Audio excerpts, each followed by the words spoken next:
नमस्कार दोस्तों, आज की वीडियो में आपका स्वागत है। मैं संचित भारद्वाज आपके लिए लेके आया हूँ एक और नई वीडियो। इस वीडियो में मैं आपको बताऊंगा एमएसएमई में रजिस्ट्रेशन के क्या फ़ायदे हैं। जो हम उद्यम का रजिस्ट्रेशन करते हैं उसमें हमें क्या बेनिफिट प्राप्त होते हैं।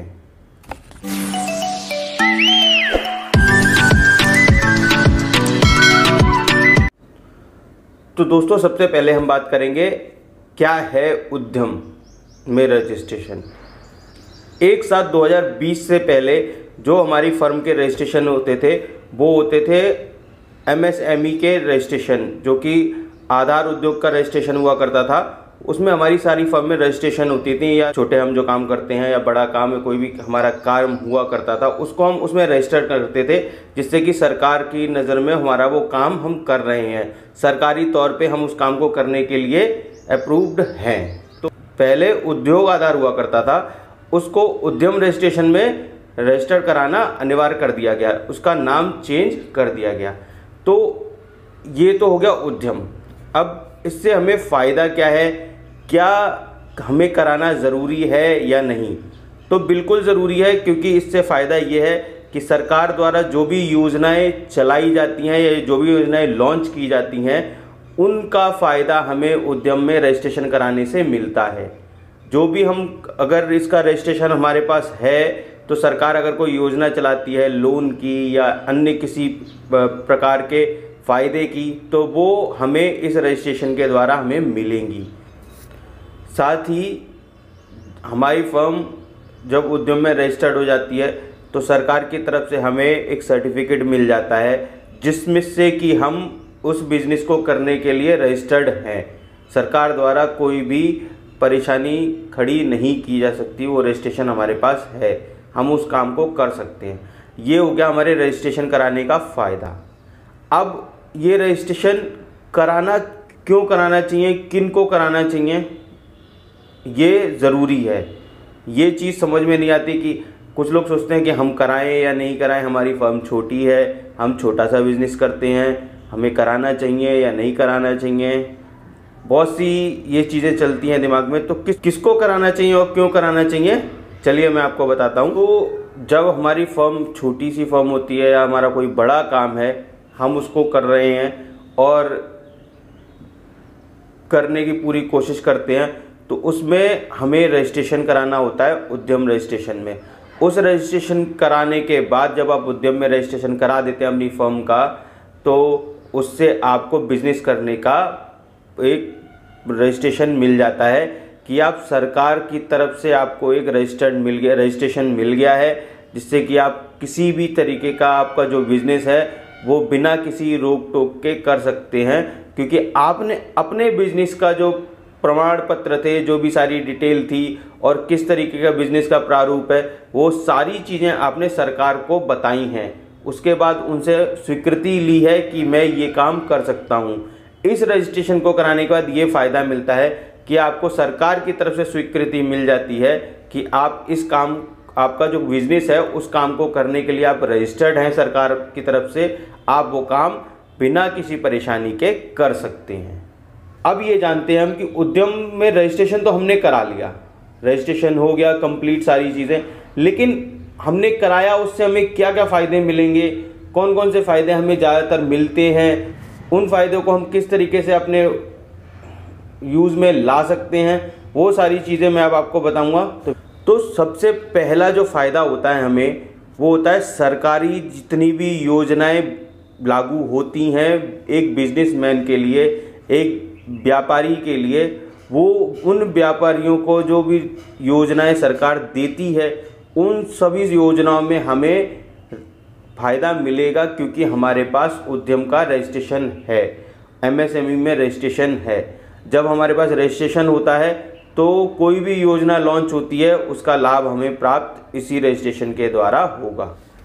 साथ ही जब भी कोई सरकारी टेंडर निकलता है उसमें आपका अगर रजिस्ट्रेशन है उद्यम में, तो आप उस टेंडर को भी भर सकते हैं। तो वो बहुत बड़ा फ़ायदा है कि ये रजिस्ट्रेशन होने के बाद आप सरकारी जो टेंडर्स निकलते हैं उनमें भी आप अपना रजिस्ट्रेशन करा के अपना अप्लाई कर सकते हैं उसको, कि मैं ये टेंडर के लिए अप्लाई कर रहा हूँ। इसमें आपको दूसरा फ़ायदा जो सबसे बढ़िया मिलता है वो ये है कि आप एमएसएमई में अपने उद्यम में आपका रजिस्ट्रेशन है, उस रजिस्ट्रेशन से आपको अगर आपके बिजनेस में आपके पास पैसा कम है तो अपनी बैंक में जाके एमएसएमई रजिस्ट्रेशन दिखा के आपको 1 करोड़ रुपए तक का लोन मिल जाता है। वो आपकी फर्म की स्टेबिलिटी और आपके फर्म की स्थिति को देख के आपके कागजों को देख के बैंक आपको लोन प्रोवाइड कराती है। तो वो जितने का भी हो, कम से आपका मैक्सिमम 1 करोड़ तक का लोन हो सकता है, तो वो आप इससे फ़ायदा उठा सकते हैं लोन का भी। इस रजिस्ट्रेशन के बाद आपको टैक्स में भी बचत मिलती है। वो किस तरीके से मिलती है, वो जब आप पूरा करेंगे इसको रजिस्ट्रेशन करने के बाद जब आप टैक्स जमा करेंगे तो आपके सीए जो होते हैं वो आपको इसमें टैक्स बचाने का तरीका और किस तरीके से टैक्स बचता है इस रजिस्ट्रेशन से, वो सारा कुछ उनके हैंडओवर होता है, वो पूरा करते हैं। तो इसमें टैक्स की भी बचत हो जाती है आपकी। साथ ही इसमें एक फ़ायदा और है कि अगर आप जैसे मशीनरी यूज़ करते हैं उसमें लाइट का खर्चा बहुत होता है, तो इस रजिस्ट्रेशन के बाद आपको लाइट के बिल में भी कंसेशन मिलता है सरकार द्वारा। वो भी आपको मिल जाता है कि अगर आपकी ज़्यादा यूनिट खर्च हुई हैं, आप सरकार द्वारा मदद चाहते हैं, तो आप उसके लिए एप्लीकेशन डाल के और पूरा प्रोसीजर करके आप उसमें बिल में भी माफ़ी करवा सकते हैं।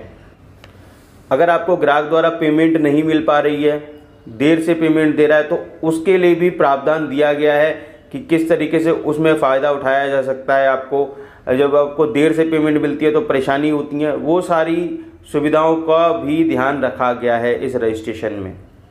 उद्यम में रजिस्ट्रेशन कराने के बाद आपने अगर अपनी बैंक से ओवरड्राफ्ट लिया हुआ है अपने करेंट अकाउंट पे, तो उसमें जो परसेंट आपकी ब्याज की लग रही होती है उस पे भी आपको 1% का छूट मिल जाता है। वो ये रजिस्ट्रेशन हो जाता है, उसके बाद आप इस प्रमाण पत्र को अपने बैंक में दिखाएंगे और उन्हें बताएंगे कि मैंने उद्यम में रजिस्ट्रेशन किया है और इसमें 1% की छूट मिलती है ओवरड्राफ्ट पे। तो वो सारे डॉक्यूमेंट लेके आपके और 1% आपका ब्याज कम कर देगा। तो ये बहुत अच्छा है कि आपकी बैंक से भी ब्याज कम होता है इस रजिस्ट्रेशन के बाद।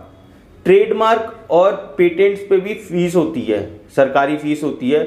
उस फीस में भी जब आप पेमेंट करते हैं तो उसमें भी आपको इस रजिस्ट्रेशन के बाद 50% तक की छूट प्राप्त होती है।